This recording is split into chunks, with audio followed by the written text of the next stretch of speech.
제주에서 혼자 살던 70대 노인이 이 폐업한 숙박업소에서 백골 상태로 발견돼 충격을 주고 있는데요. 숨진 것으로 추정되는 시점부터 2년여 동안 생계급여와 기초연금이 꼬박꼬박 지급됐었지만 이 현장 확인은 제대로 이루어지지 않았습니다. 홍수연 기자입니다. 3년 전 폐업한 제주의 한 숙박업소. 지난 15일 이 건물에서 백골 상태의 시신이 발견됐습니다. 건물을 청소하던 남성이 객실 화장실에서 시신을 발견해 경찰에 신고한 겁니다. 동물병가 개병가 이래 봤더만은 개표도 아니고 사람이라. 경찰은 정확한 신원을 파악하기 위해 DNA 감식을 의뢰했습니다. 발견된 시신은 이곳에 살던 71살 김모 씨로 파악됐는데요. 숨진 지는 2년여 정도 지난 것으로 추정됐습니다. 제주시 조사 결과 김 씨에게는 지난 2019년 3월부터 지난달까지 매달 30만 원가량의 기초 노령연금이 지급됐습니다. 2020년 5월부터는 김 씨가 기초생활수급자도 직접 신청해 월 30여만 원의 생계급여도 지급된 것으로 확인됐습니다. 하지만 가족이나 지인 없이 문 닫은 숙박업소 객실에 혼자 살던 김 씨는 이후 제대로 된 현장 확인 등 관리를 받지 못한 채 생을 마친 것으로 드러났습니다. 현장 조사는 김 씨가 숨진 화장실까지 미처 진행되지 않았고 해마다 2차례 진행되는 수급자 조사도 소득이나 재산, 가족 사항의 변동이 있는 경우만 이루어지다 보니 대상에서 빠진 겁니다. 제주시는 1인 기초생활수급 11,000여 가구를 대상으로 거주 실태 확인에 착수했습니다. 변동사항을 확인하지 힘든 대상자들은 이번 기회에 전부 좀 찾을 수 있는 분들을 찾아보고 그분들에게 어떤 서비스가 필요하신 분들은 서비스를 연계해드리고. 제주시는 경찰의 DNA 감식 결과가 나오는 대로 다른 지방에 거주 중인 것으로 파악된 김 씨의 형제를 통해 장례 등 수습 절차를 진행할 계획입니다. MBC 뉴스 홍수현입니다. 제주에너지공사가 풍력발전단지를 만들려던 곳에서 세계적인 멸종위기 식물들이 무더기로 발견됐습니다. 제주도가 곶자왈 중에서도 개발이 가능한 생태계 등급으로 분류했던 곳인데 환경조사가 처음부터 부실했다는 지적이 나오고 있습니다. 조인호 기자입니다. 제주 동부의 용암대지에 울창한 난대림이 펼쳐진 곶자왈. 도유지인 곶자왈 한복판에 풍력발전기 15개가 돌아가고 있습니다. 제주에너지공사는 근처에 발전기 4개를 추가로 설치해 풍력발전단지를 확장할 계획입니다. 이곳이 어떤 곳인지 가봤습니다.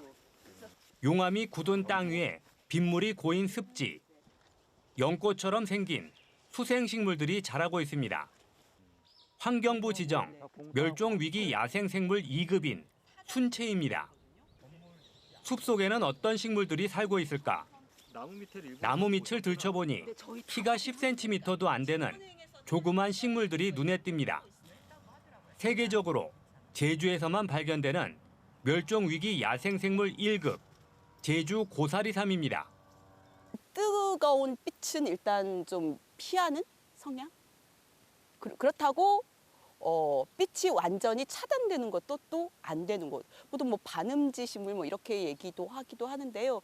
제주 고사리삼 자생지에서 불과 5m 떨어진 곳에는 이런 깃발이 서 있습니다. 풍력 발전기를 설치하기 위해 측량을 한 흔적인데요. 발전기가 설치되면 자생지도 곧 사라질 수밖에 없다는 이야기입니다. 곶자왈 사람들이 조사한 결과 이곳에서는 제주 고사리삼과 순채 외에도 백서양과 새우난초 등 멸종 위기와 희귀식물 13종이 여러 군데에서 발견됐습니다. 하지만 제주도는 이곳을 개발이 가능한 생태계 4-1등급으로 분류했습니다. 이 생태계 등급 조사 과정에 곶자왈 지역이 제대로 만약 이게 조사가 됐었다라고 하면 지금 현재 4-1등급이 아닌 1, 2등급이 되었어야 하는 그런 부지이거든요. 제주에너지공사가 풍력발전단지를 확장하기 위한 개발 사업 승인 절차를 시작한 가운데 곶자왈이 제대로 관리되고 있는지 논란이 일 것으로 보입니다. MBC 뉴스 조인호입니다. 제주에서는 특정 작물이 과잉 생산돼 수확을 포기하고 산지에서 폐기하는 사례가 해마다 되풀이되고 있는데요. 이런 과잉 생산을 막기 위해 전국에서 처음으로 이 농민들과 전문가들이 직접 이 전문가들과 함께 수요와 공급을 관리하는 센터 운영에 들어갔습니다. 이소영 기자입니다. 월동채소 주산지인 제주도. 올해 월동무 농사가 풍작을 이뤘지만 가격 하락세를 면치 못하면서 또다시 밭을 갈아엎었습니다. 자율폐기에 참여한 농가는 143곳, 축구장 250개 규모인 185헥타르에 달합니다. 과잉 생산에 소비 위축까지 겹치면서 매년 산지 폐기가 되풀이되고 있습니다. 그 물량을 싸게라도 공급해서 소비할 수 있는 곳이 있다라고 하면 그곳을 찾을 텐데 절대 그럴 곳이 없거든요. 그래서 그렇게 물량이 많이 남으니까 현지에서 산지 폐기할 수밖에 없었습니다. 이런 과잉 생산을 막기 위해 2012년부터 12개 주요 품목은 신고제를 운영했지만 의무가 아니다 보니 농가 참여율은 저조한 상황. 드론 예측 조사도 정확도가 떨어져 대안으로 자리 잡지 못했습니다. 결국 지난해 7월 농민들이 직접 수요와 공급을 관리하는 수국관리연합회를 만들었습니다. 지난해 감귤과 당근에 이어 올해부터는 월동무와 양배추를 수급 안정 추진의 시범 사업으로 하고 브로콜리와 양파, 마늘 등 7개 품목으로 확대합니다. 여기에 농민들과 전문가들이 참여하는 농산물 수급관리센터와 제주 농업 디지털센터를 열고 과잉 생산을 막기 위한 관리에 나섰습니다. 생산자 중심의 지속 가능한 농업을 위해 제주가 전국에서 최초로 농산물 수급관리와 농업 디지털센터를 운영합니다. 수급관리센터는 농민단체가 운영을 맡아 농민교육과 참여를 이끌고 디지털센터는 전문가들이 주요 밭작물에 대한 정보 등을 데이터로 만들어 수급관리를 해나갈 계획입니다. 과학 영농에 기반한 데이터에 기반해서 운영되게 될 것입니다. 그런 과정들이 거쳐지게 되면 제주 농산물의 소득 수준을 좀 더 높여줄 수 있는 계기가 마련될 것으로 보입니다. 하지만 농가의 참여가 관건입니다. 품목마다 참여율이 다른 데다 유통체계에 대한 전문성이 떨어지고 기후온난화로 월동작물의 재배 지역이 확대돼 효율성에 대한 우려도 나옵니다.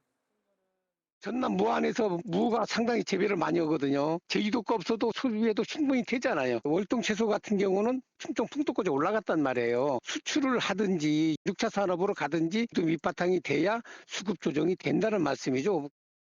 전국에서 처음으로 농민들과 전문가들이 수국 관리에 나선 가운데 과잉 생산을 막을 대책으로 자리 잡을 수 있을지 주목됩니다. MBC 뉴스 이소연입니다. 간첩 조작 사건으로 억울한 옥살이를 한 김양진 씨에 대해 진실 화해를 위한 과거사 정리위원회가 진실 규명과 재심을 권고했습니다. 진실 화해를 위한 과거사 정리위원회는 국가보안법과 반공법 위반 혐의로 15년형을 선고받은 제주도민 김양진 씨에 대해 중대한 인권 침해로 판단된다며 진실 규명을 결정하고 국가에 사과와 재심을 권고했습니다. 김 씨는 1972년 일본에서 공장을 운영하는 매형으로부터 공작금을 받았다며 처벌받았는데 조사 결과 영장 없이 불법 구금됐고 구타와 잠을 재우지 않는 등 고문과 가혹 행위를 당한 것으로 확인됐습니다. 제주대 의과대학 등 지방 의대생들이 내년 입시 요강 변경을 중지해달라며 가처분 신청을 했습니다. 제주대 의대생들은 총장을 상대로 정원 증원을 대상으로 하는 대입 전형 시행계획 변경 금지 가처분 신청을 법원에 제출했습니다. 의대생들은 교육 공간과 여건이 부족한 상태에서의 증원은 의학 교육의 질 하락으로 이어질 것이라며 신청을 제기했는데 이번 주 안에 나머지 29개 의대생들도 소를 접수할 예정입니다. 공직선거법 위반 혐의로 1심에서 벌금 90만 원을 선고받은 오영훈 지사에 대한 항소심 선고가 내일 내려집니다. 광주고등법원 제주 제1형사부는 지난달 20일 한 차례 재판으로 양측 변론을 마무리하고 내일 오전 오영훈 지사 등 피고 5명의 항소심 선고 공판을 갖습니다. 검찰은 1심 판결에 불복해 징역 1년 6개월을 구형했고 오영훈 지사 측은 모든 혐의를 부인하며 무죄를 주장하고 있습니다. 한편 1심 재판부는 오영훈 지사에 대해 정치자금 수수는 무죄, 상장기업 유치 협약식은 관여 정도가 낮다며 벌금 90만 원을 선고했습니다. 제주 MBC 4월 시청자위원회가 오늘 본사 대회의실에서 열렸습니다. 시청자위원들은 최근 이상기온 등 기후 위기가 심각해지고 있다며 농업과 업 등 산업 전반에 끼치는 문제에 관심을 갖고 접근해 줄 것을 요청했습니다. 또 국회의원 선거가 끝났지만 당선자들의 공약이 지켜지는지 추적하는 보도도 필요하다고 강조했습니다. 한라산 국립공원 관음사 야영장의 노후 시설이 30년 만에 개선됩니다. 제주도 세계유산본부는 전기 매트 설치 수요를 고려해 데크마다 콘센트 등 전기 시설을 설치하고 사생활 보호를 위해 데크 간격도 기존 2m에서 6m로 늘리기로 했습니다. 또 가족 단위 야영객을 위해 어린이 숲 놀이터를 조성하고 취사장과 샤워장도 개선되는데 공사를 위해 오는 25일부터 10월 말까지 출입이 통제됩니다. 한편 관음사 야영장은 한라산 국립공원의 산림과 경관을 활용한 야영 환경을 제공하기 위해 1995년 4월에 처음 조성됐습니다. 오랜 기간 스토킹 피해를 입었다며 허위 신고를 반복한 40대가 경찰에 구속됐습니다. 제주 서부경찰서는 제주시에 사는 40대 남성을 무고 혐의로 구속해 검찰에 넘겼습니다. 이 남성은 지난 1월부터 최근까지 이웃이 자신을 무단 촬영하고 지켜보는 등 스토킹 피해를 입었다며 수차례 고소했는데 조사 결과 허위로 드러났습니다. 화살로 들깨를 쏴 마친 40대가 항소심에서 형량이 줄었습니다. 제주지방법원 제1형사부는 동물보호법 위반 혐의로 재판에 넘겨져 1심에서 징역 10개월을 받은 40대 남성에 대해 징역 4개월에 집행유예 1년을 선고했습니다. 재판부는 죄질이 좋지 않지만 달게 피해가 발생해 우발적으로 범행했고 범행을 인정하는 점을 고려했다고 밝혔습니다. 이 남성은 재작년 8월 서귀포시 대정읍에서 80cm 길이의 화살로 개를 쏴맞힌 혐의로 재판에 넘겨졌습니다.